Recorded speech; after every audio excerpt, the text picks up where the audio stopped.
열왕기하 5장으로 넘어갔습니다. 오늘 5장에서 말씀 받겠습니다. 5장 가지고 한 30분 동안 하겠습니다.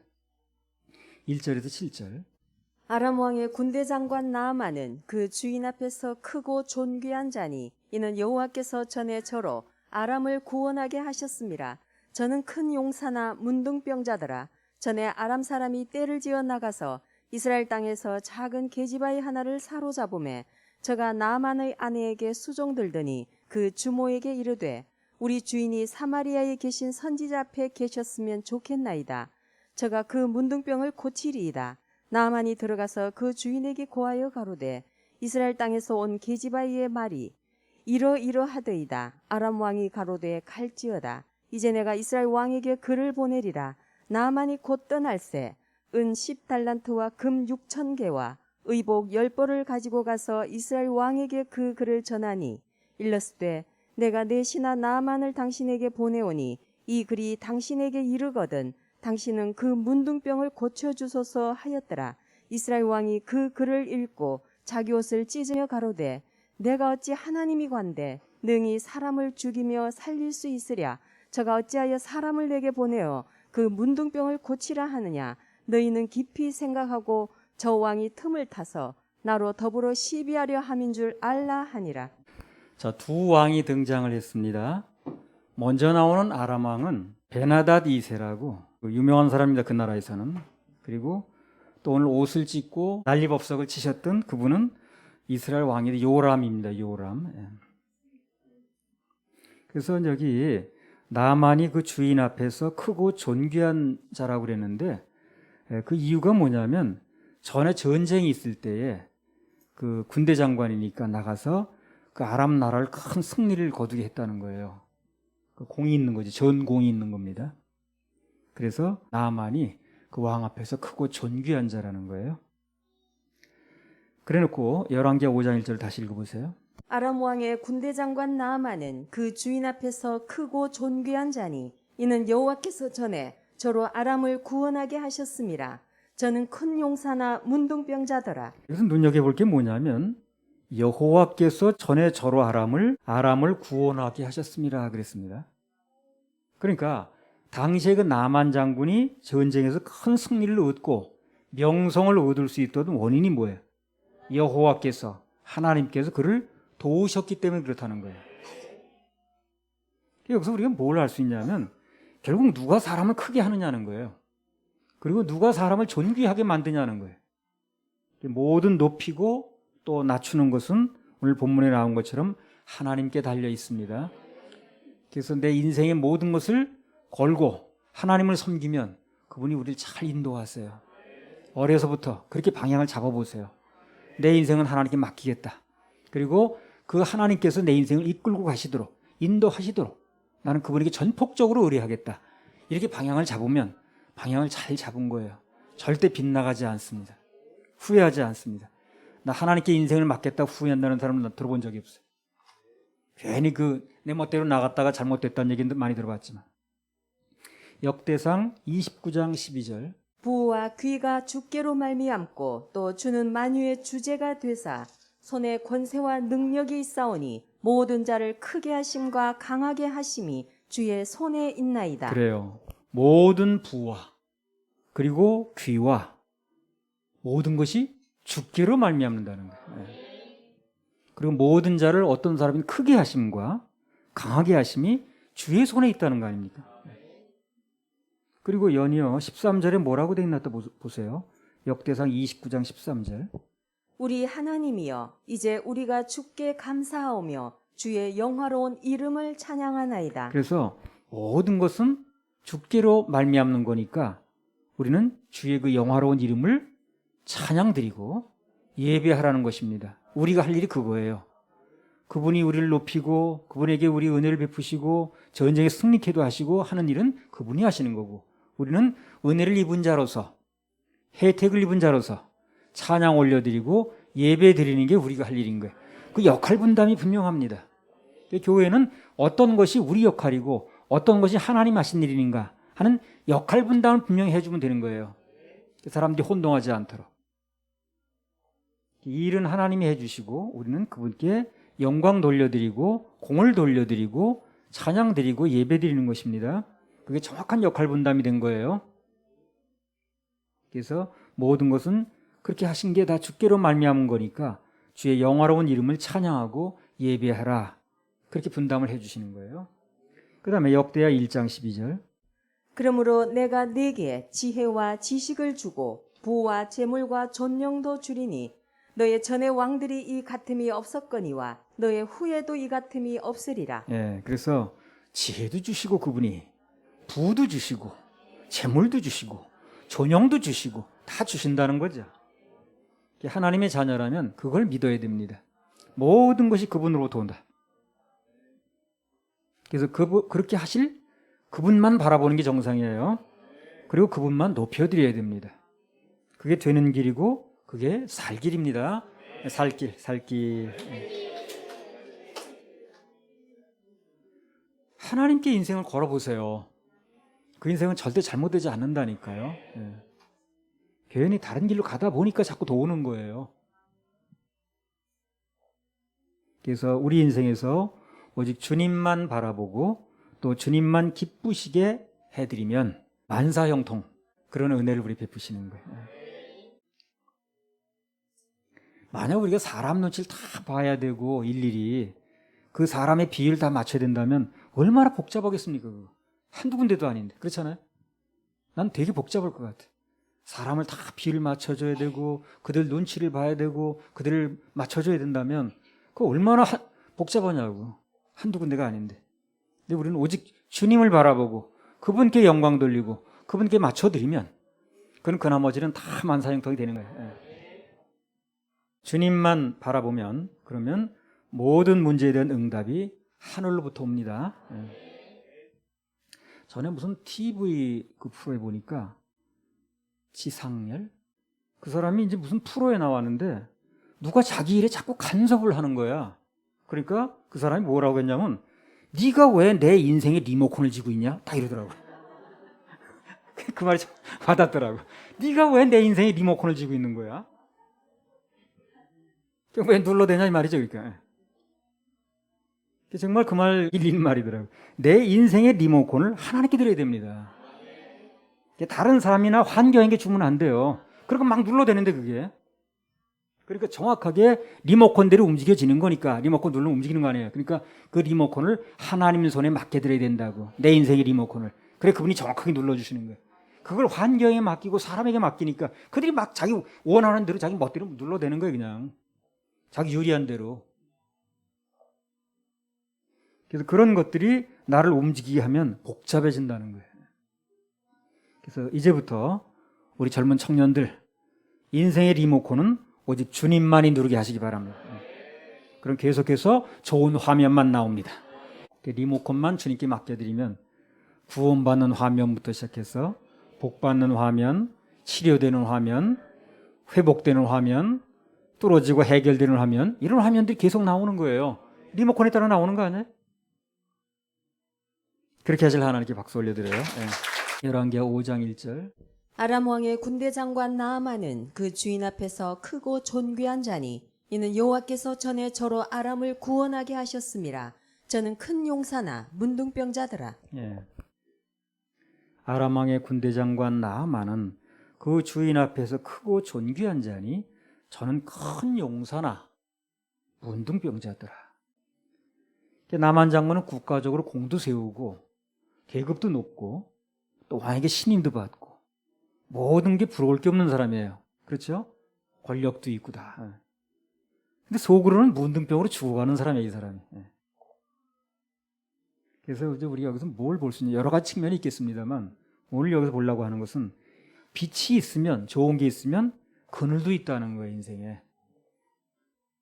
그 사람은 그렇게 빛만 있는 게 아니에요. 남이 볼 땐 야, 저 사람 정말 왕에게 신임받고 칭찬받고 권력이 있고 뭐 다 좋네. 근데 그런 거 하면 속으로는 어두운 그늘도 있다는 거죠. 그래서 이 세상은 다 좋은 일만 있진 않아요. 그렇게 생각하면 시험거리입니다. 그렇지 않아요. 그렇게 생각하는 사람은 늘 시험 드는 날이 많아. 얼굴이 그늘질 날이 많아. 그래서 이 세상은 다 좋은 일만 있지 않아요. 빛이 있으면 반드시 그림자가 있습니다. 그렇죠? 그러니까 지금 이렇게 생각하면 돼요. 뭔가 내가 지금 음지에 있다, 그늘에 있다, 그렇게 생각되는 사람은 반드시 양지가 오게 돼 있어요. 태양이 가만히 있지 않잖아요. 그죠?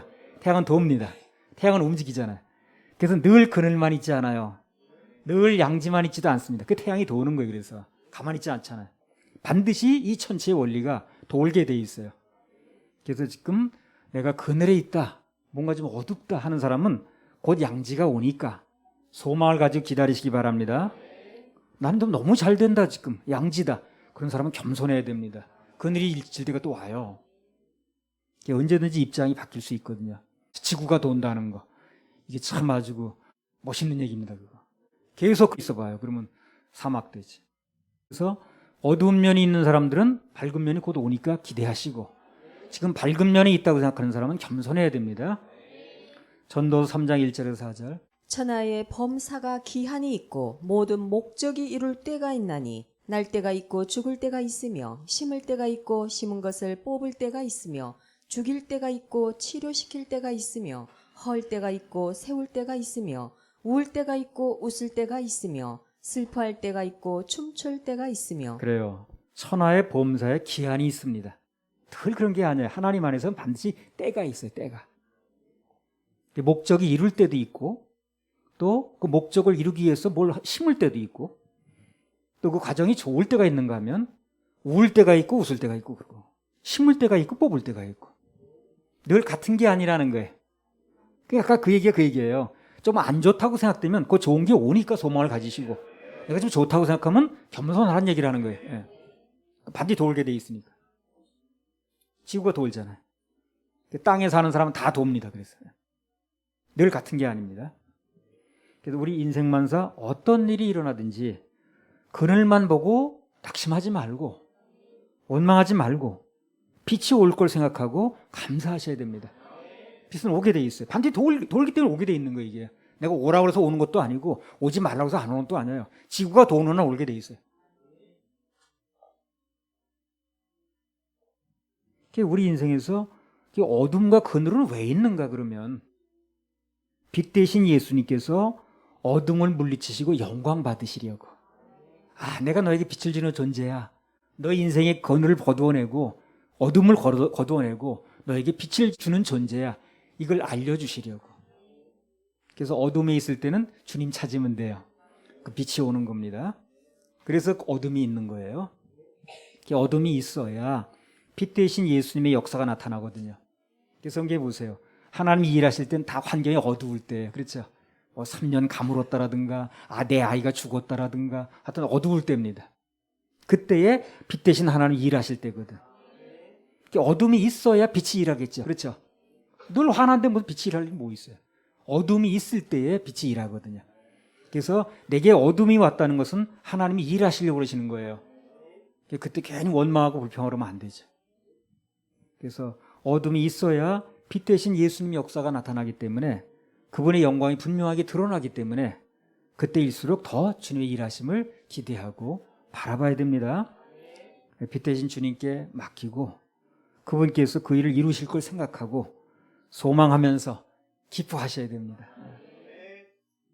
그럼 주님께서 그 생각을 지켜주셔요. 어두운 밤 지나면 새날 오고 겨울이 가면 봄이 오듯 이 세상 슬픔이 지나고 나면 광명한 새날이 다가오네. 새날. 예수님은 나의 생명, 믿음, 소망, 사랑 되시니 십자가 보혈 자비의 손길로 상처 입은 너를 고치시리. 그래서 오늘 나만도 인생의 그늘인 문둥병이 있었지만, 그러나 나중에 주님 바라보고 나갔는데 결국 그것이 오히려 큰 빛인 하나님을 만나는 계기가 됐다는 거예요.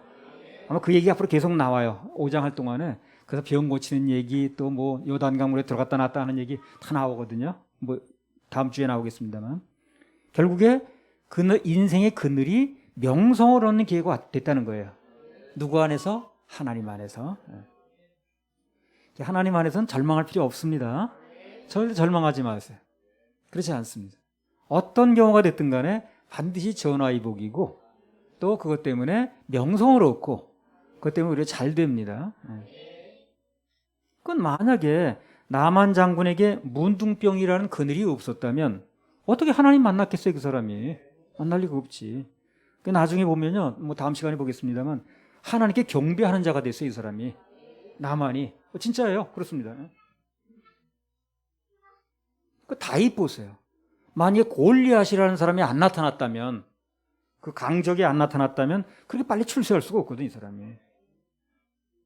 아니면 시원찮게 하고 나타났다면 그 사람이, 그러면 다윗이 나타날 수 없거든요.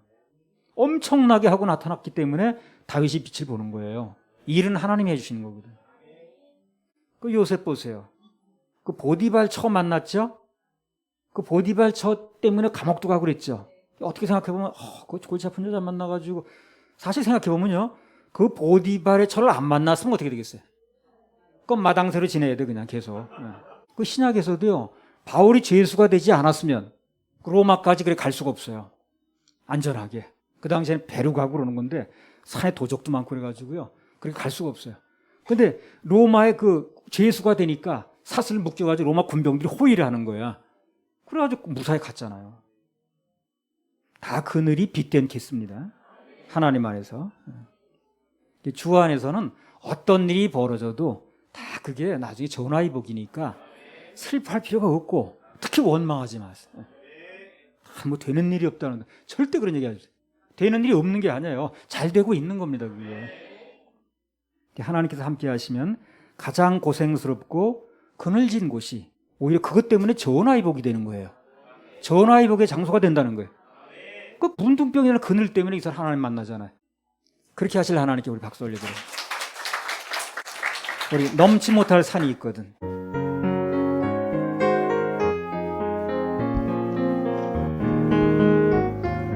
넘지 못할 산이 있거든. 넘지 못할 산이 있고 주님께 맡기세요. 주님께 맡기세요. 넘지 못할 파도 있거든. 넘지 못할 파도 있고 주님께 맡기세요. 주님께 맡기세요. 우리 가야 할 길은 우리 가야 할 길은 멀고도 험하여 멀고도 험하여 허덕이며 허덕이며 가야 하는 인생인 우리 인생인데, 이럴 때 우린 누굴 의지하나요? 이럴 땐 우린 누굴 의지하나요? 주님밖에 없어요.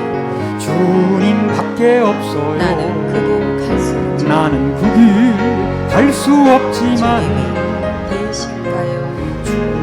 대신가요? 참지 못할 가슴에서는 분노 참지 못할 분노 있고 주님께 맡기세요. 주님께 맡기세요. 참지 못할 슬픔 있고 참지 못할 슬픔 있고 주님께 맡기세요.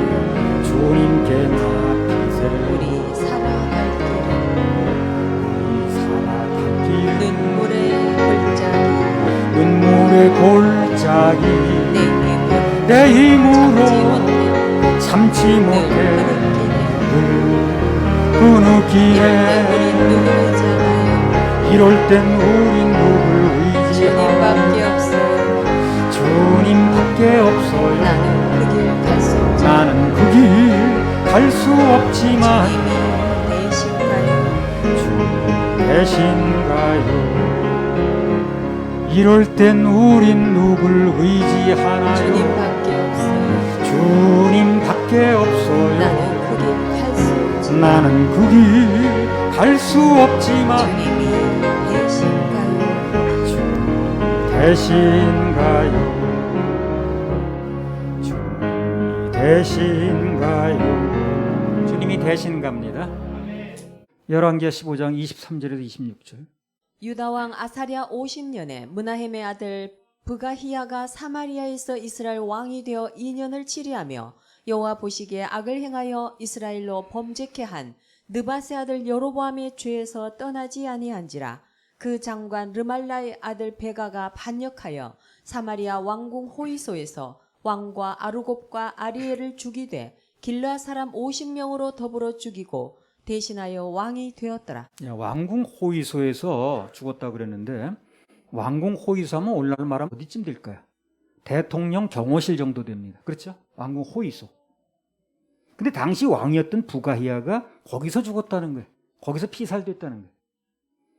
그래서 인간적으로 가장 안전하다고 여겨졌던 왕궁 호위소에서 왕인 부가히야가 죽었다는 건 뭘 의미하느냐?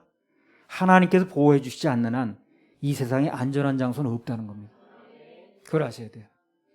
사람들이 뭐 어디가 안전한가 해가지고 난리인데 안전한 장소는 주님 품이에요. 그 어디에도 없습니다. 안전한 장소. 그날이 오면이라는 그 영화 보면 아주 옛날 영화긴 합니다만 이 지구가 멸망을 하게 되면 호주가 가장 늦게 그게 도달한데 무슨 뭐 핵폭탄 그 낙진인가 뭔가가 떨어져 있어가지고 그러니까 전부 호주로 가더라고 사람들이. 그럼 가서 버틸 수 있는 게 한 달이 한 달. 한 달 호주가 더 버틴대요. 그래서 호주에서 다 죽는 장면이 나오더라고 거기서 주인공들이. 이 세상엔 안전한 장소가 없다는 겁니다. 옛날 박정희 대통령 그 돌아가실 때 죽은 장소가 궁정동 안가입니다. 안가. 여러분 아십니까? 안가. 안가라는 건 안전한 장소란 얘기예요. 그래서 안전하다고 생각해서 거기서 만찬을 한 거예요, 그날. 근데 거기서 죽었잖아요. 그러니까 안전한 장소 있어요, 없어요? 없습니다. 이 세상에 안전한 장소는 없어요. 가장 안전한 것은 주님 품에 있어야 됩니다. 우리 구할 처소는 주님 품이라. 구약에서 보세요. 다니엘이 하나님 품에 있다 보니까 사자굴 속으로 들어갔죠? 그래도 안전하잖아요, 그날 밤에. 다른 사람은 떨어지기 전에 사자가 웃기는데 이 다니엘은 밤새도록 사자굴에 있어도 안전하잖아요. 그 주님 품에 있으면 안전한 거예요. 그래서 그건 안전한 장소는 아닌데. 로마서 8장 28절. 우리가 알거니와 하나님을 사랑하는 자 곧 그 뜻대로 부르심을 입은 자들에게는 모든 것이 합력하여 선을 이루느니라. 예. 그분 품에 있다는 게 뭐냐면요. 간단히 말하면 그분만 바라보고 맡기고 믿는 상태를 그분 품에 있다고 그래요. 적용을 하면 그래요. 그분 품에 있다는 거 어떻게 하는 게 적용하느냐. 그분만을 바라보는 거예요. 모든 염려 근심 그분께 맡기는 것입니다. 그리고 나는 누리고 있는 상태. 그때가 그분 품에 안겨 있는 것입니다. 그렇게만 되면 모든 것이 전화위복이고 해피엔딩이 되는 거예요. 전화위복, 해피엔딩. 예. 자, 열왕기하 5장 2절에서 3절. 전에 아람 사람이 떼를 지어 나가서 이스라엘 땅에서 작은 계집아이 하나를 사로잡음에 저가 나아만의 아내에게 수종들더니 그 주모에게 이르되 우리 주인이 사마리아에 계신 선지자 앞에 계셨으면 좋겠나이다. 저가 그 문둥병을 고치리이다. 그래서 이제 문둥병이 걸리면 그 당시에는 지금도 그렇습니다만 그 당시에는 굉장히 아주 이것은 치명적인 병이에요. 그래서 아주 고칠 수 없다고 생각해 격리를 시켜버리잖아요. 근데 그 나만이 이제 문둥병이 걸려가지고 죽어가는데 그 여자아이가 자기 주일에 문둥병에 대해서 아주 소망적인 얘기를 하는 거예요. 예. 그 주모에게 이르되 우리 주인이 사마리아에 계신 선지자 앞에 엘리사를 얘기를 하는 거죠. 거기 계셨으면 참 좋았겠다고. 그러면 우리 선지자 엘리사가 그분이 그 문둥병을 고치셨을 텐데 아주 소망적으로 말해주는 거예요. 예. 전에 그 암에 걸린 의사들 그런 책이 있었어요. 남을 치료하던 의사들이 자기가 암 걸렸을 때 어떤 마음의 상태를 겪는가 하는 걸 수기식으로 써온 책이에요. 근데 어떤 사람이 그렇게 얘기를 하더라고요. 아주 그 의학계 아주 거물이에요, 그 사람이. 근데 이제 그 정도 거물이 되니까 그 치료하는 사람도 이제 굉장히 아주 그 전문 지식이 있는 그런 사람을 붙인 거야. 근데 그 사람한테 받고 싶지 않더래. 예. 근데 자기는 아주 정말 뭐 지금 거의 뭐 이제 겨우 전문이 있다는 아주 젊은 뭐 제자도 그런 제자가 없는 거지. 그 사람한테 자기 치료를 받고 싶더라는 거예요. 그게 왜 그러냐 그러니까 아주 되게 그 전문가라는 사람은 늦었습니다 박사님 왜 이제 오셨어요? 좀 진짜 손을 쓰셨어야지 이런 소리 하고 있더래. 근데 이 젊은 제자는 뭐 잘 몰라서 그런 건지 어때서 그런지 걱정하지 마세요. 걱정하지 마세요.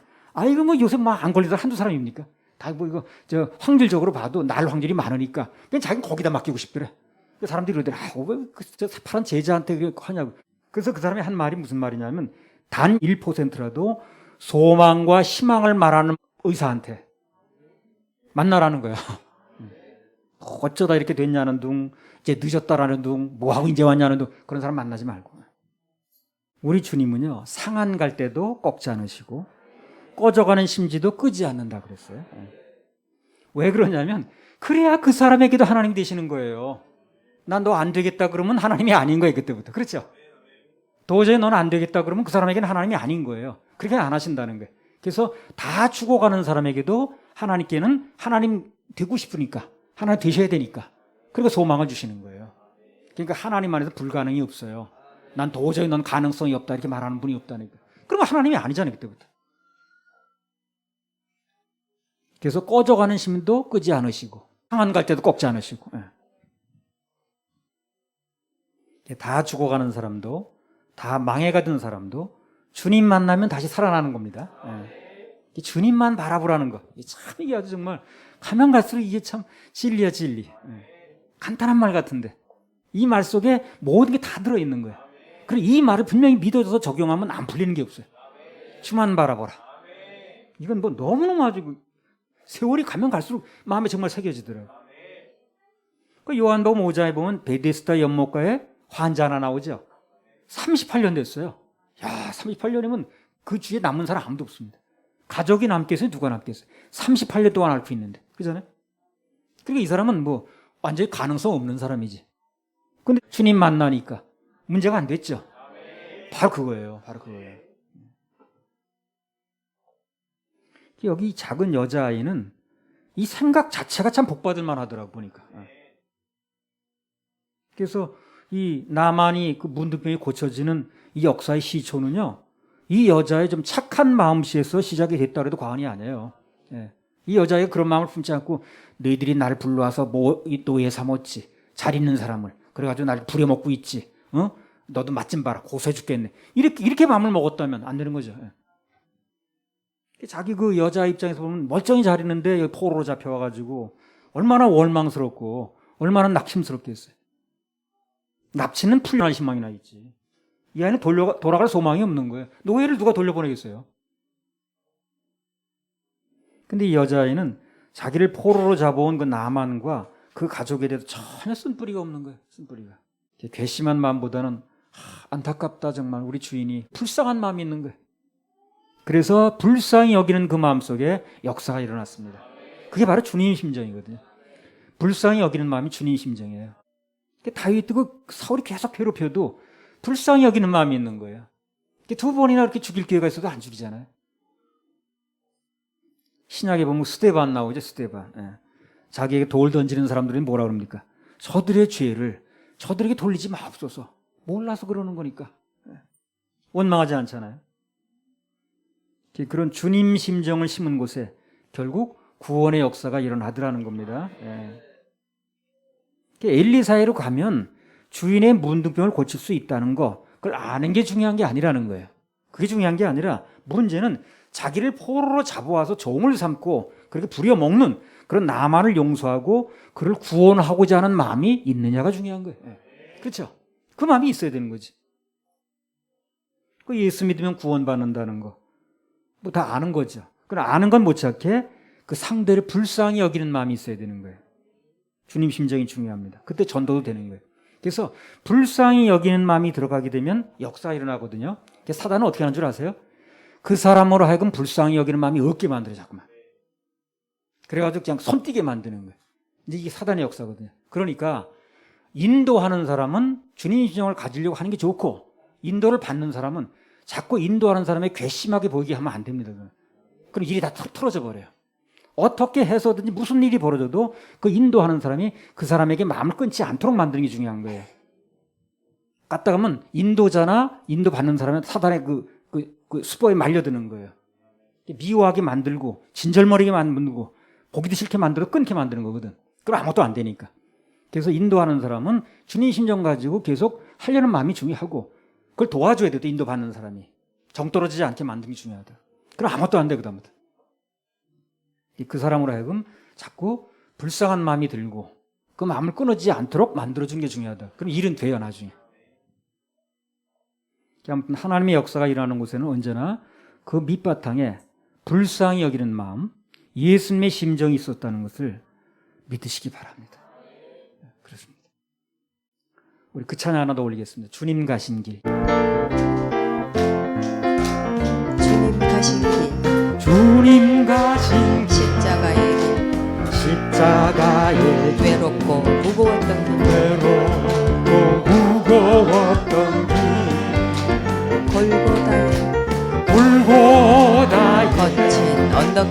거친 언덕 지치신 주님의 모습 지치신 주님의 모습 오 나의 주님 용서하소서 오 나의 주님 용서하소서 죄인 위에 고난받으신 죄인 위에 고난 받으셨네 이 세상에 이 세상에 생명 주시길 생명 주시 그렇게도 원하셨던 그렇게도 원하셨던 길 머리에는 다시 면류관 가시 면류 허리에는 굵은 창자국 허리에는 붉은 창자국 손과 발목 손과 발목 다 찔리신 다 찔리신 지치신 주님의 모습 지치신 주님의 모습 오 나의 주님 용서하소서 오 나의 주님 죄인 용서하소서 위에 고난 받으셨네 이 위에 고난 받으셨네 이 세상에 이 세상에 생명 주시길 생명 주시 그렇게도 원하셨던 그렇게도 원하셨던 길 마르는 눈물 마르는 눈물 타는 목마른 가는 목마른 피로 찌든 십자가 위에 피로 찌든 십자가 위에 하늘 향해 하늘 향해 호소하시는 호소하신 버림받은 주님의 영혼 버림받은 주님의 오 영혼 나의 주님 용서하소서 오 나의 주님 죄인 용서하소서 위에 고난 받으셨네 이 위에 고난 이 받으셨네 세상에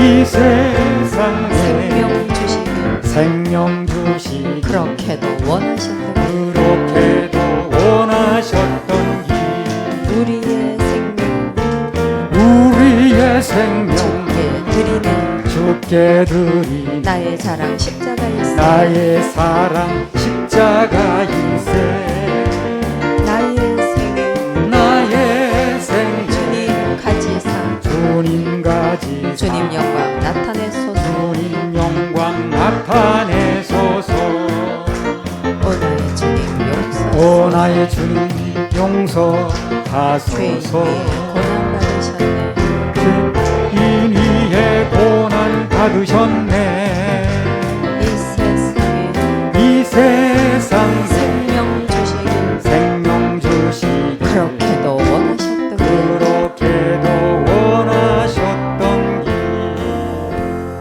열왕기하 5장 2절에서 3절 전에 아람 사람이 떼를 지어 나가서 이스라엘 땅에서 작은 계집아이 하나를 사로잡음에 저가 나아만의 아내에게 수종들더니 그 주모에게 이르되 우리 주인이 사마리아에 계신 선지자 앞에 계셨으면 좋겠나이다. 저가 그 문둥병을 고치리이다. 방금 내가 좋은 마음을 품고 있는 게 좋다고 그랬어요. 자, 그래서 이 여자아이가 원망을 품을 만한 입장에서 자기를 포로로 그냥 강제로 끌고 와서 이렇게 하고 있는 건데 그래서 쓴뿌리를 가질 만한 입장에서 그 나만을 오히려 불쌍히 여기고 병을 고쳐주려고 그렇게 마음을 먹었더니 이게 어떻게 됐냐면요. 현실은 포로예요, 지금요. 근데 실제로는 그 주인의 인생을 변화시키는 거예요, 지금. 나만이 큰 용사가 아니야, 지금요. 이 작은 여자아이가 큰 용사야.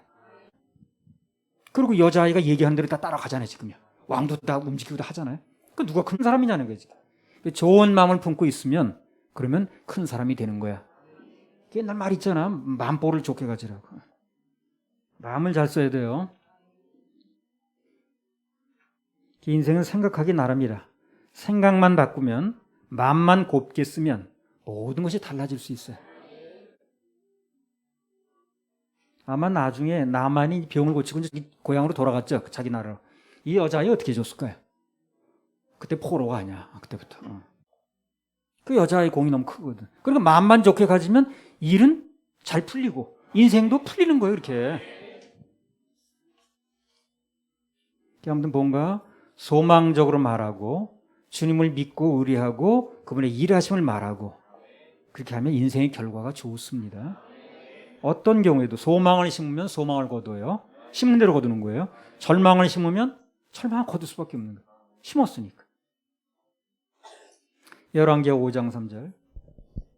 그 주모에게 이르되 우리 주인이 사마리아에 계신 선지자 앞에 계셨으면 좋겠나이다. 저가 그 문둥병을 고치리이다. 예. 이 여자의 말 들어보세요. 말투가 좋겠나이다, 고치리이다. 참 긍정적이지 말이야. 신부는 비천한데 말이 긍정적인 거야.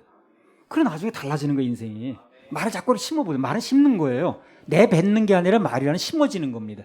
말이 씨된단 말이 무슨 말이에요 그게? 씨는 심는 거 아니에요? 그런 말 없습니까 여러분? 말이 씨된다고 그러죠. 심는다는 말이라는 게 그래서 말은 심는 거예요. 좋은 말을 자꾸 심으면 좋은 게 나올 수밖에 없겠죠. 이 여자아이가 계속 좋은 말을 심는 거 보세요. 좋겠나이다, 고치리이다. 모든 일이 좋은 걸 심으니까 좋은 쪽으로 벌어지는 거야 자꾸만. 자기 인생은 저절로 좋아지는 거예요 지금. 삶 속에서 어떤 형편 속에 있다 할지라도 그 환경에 눌린 말을 할 게 아니라 그것을 이기는 생각과 이기는 말을 하는 게 중요한 거예요. 오늘 여자아이처럼 환경은 그래요. 환경은 좋을 게 아무것도 없어요 지금요. 그러나 그 환경 여부에 관계없이 소망을 품고 긍정적으로 말하면 그런 믿음을 전천후 믿음이라고 해요. 전천후 믿음. 환경이 좋을 때나 안 좋을 때나 계속 믿음을 구사하는 걸 전천후 믿음이라고 그래요. 그래서 우리도 환경에 따라서 흔들리는 믿음이 아니라 그런 거에 관계없이 주님 바라보는 전천후 믿음이 필요합니다. 그럼 전천후 믿음은 하늘에 계속 때를 따라서 비가 내려서 그 인생에서 계속 풍년이 와요. 풍년이 옵니다. 빌립보서 4장 11절에 13절. 내가 궁핍함으로 말하는 것이 아니라 어떠한 형편에든지 내가 자족하기를 배웠노니 내가 비천에 처할 줄도 알고 풍부에 처할 줄도 알아. 모든 일에 배부르며 배고픔과 풍부와 궁핍에도 일체의 비결을 배웠노라. 내게 능력 주시는 자 안에서 내가 모든 것을 할 수 있느니라. 그래 능력이 뭐냐면 진짜 능력은 어떤 경우에도 적응하는 거예요. 그게 능력이에요. 그냥 좋을 때는 좋다고 그랬다가 뭐 좀 안 좋으면 쏙 내려가는 게 능력이 아니고 좋을 때나 안 좋을 때나 주님께서 언제든지 그늘이 오면 빛도 오고 빛이 오면 이제 그늘이 오고 도는 거니까 하나님께서 일하실 게 믿어져 가지고 누리고 있으면 긍정의 말을 하고 있으면 이 여자아이처럼 오늘 일하실 거 믿고 기다리고 있으면 그게 능력이라. 그 능력이 나타나니까 병도 고치고 하는 거예요. 그래서 무슨 뭐 손만 얹으면 불이 번쩍고 그게 능력이 아니라 그냥 좋은 말을 하고 주님 믿고 의뢰하면 그게 능력이라니까요. 그래서 일체 비결을 배웠더니 가난할 때나 부할 때나 그랬더니 내게 능력이 오더라는 거야. 그 모든 걸 할 수 있더라는 거예요.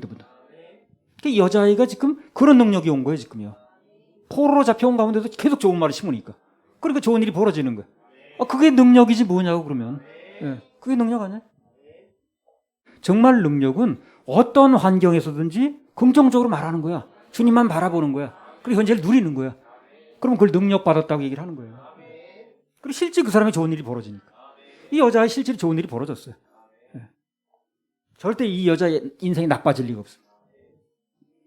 그래서 포로로 잡혀있든 신약시대 바울처럼 몸이 갇혀있든 어디서나 하나님 예배하죠. 하나님 찬양하죠. 그리고 옥토도 무너지고 환경이 문제가 아니야. 옥토도 무너지고 쇠사슬도 풀어지고 하잖아요. 자기 사명도 계속 완수할 수 있고. 환경이 휘둘리지 않고 하나님께 소망을 두고 긍정적인 마음과 믿음의 말을 하면 오늘 여자아이처럼 그럼 하나님께서 그 인생이 반드시 일하십니다. 우리 교회는 그런 교회가 돼야 돼요. 그럼 여러분 다 행복을 누리실 겁니다. 할렐루야. 하나님께 박수 올려드려요.